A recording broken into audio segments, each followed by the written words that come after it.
on va continuer. D'accord, madame Mandendalin. Le meilleur moment pour être en bonne santé, c'est lorsqu'on l'a perdu. J'ai une question. Ah oui.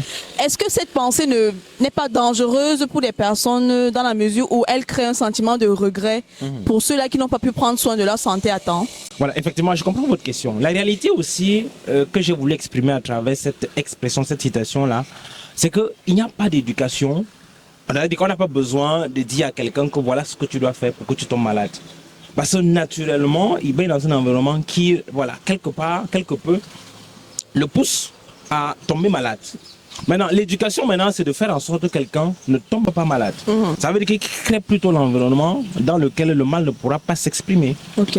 Et maintenant, la logique de cette citation, c'est qu'en réalité, on veut que les gens prennent conscience que, ok, quand vous êtes déjà dans cet état-là, en réalité, c'est le meilleur moment où, plus que jamais, vous devez prendre conscience que dans l'état dans lequel vous êtes là, vous devez faire absolument marche arrière. Donc 360 degrés pour retourner en arrière et retourner dans un état de santé parfait. Parce qu'il y a une devinette que j'aime toujours donner et que beaucoup de gens ne trouvent pas, c'est que je demande souvent aux gens, en réalité, quel est le projet sans lequel aucun projet ne peut se réaliser? Vous savez, quand vous êtes en forme, il y a des moments quand vous perdez l'argent, vous vous sentez désespéré. Mais la réalité, c'est que vous n'avez pas perdu grand-chose. Parce que l'argent que vous avez perdu, vous pouvez le récupérer. Ouais. Quand vous avez même perdu l'espoir, l'espoir peut se regagner à travers une certaine motivation, à travers un certain nombre de conditionnalités.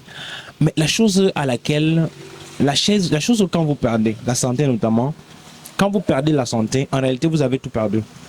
Parce que vous avez perdu la possibilité de faire quoi que ce soit. Ouais. Parce que quand vous n'êtes pas en santé, vous ne pouvez rien faire. Rien faire. Et c'est justement à ce moment précis-là que vous prenez conscience de ce que votre état de santé était la chose la plus précieuse.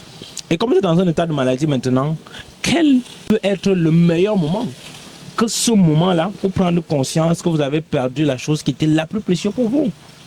Et donc dans cet état-là, vous n'avez pas d'autre choix que de retourner à l'état pour retrouver la chose la plus précieuse que vous avez, pour vous permettre maintenant d'être dans l'état qui va vous permettre maintenant de réaliser tout ce que vous pouvez réaliser comme projet. C'est pour ça que la réponse à la devinette, c'est qu'en réalité, le projet sans lequel aucun projet ne peut se réaliser, c'est de rester en vie, en santé et le demeurer.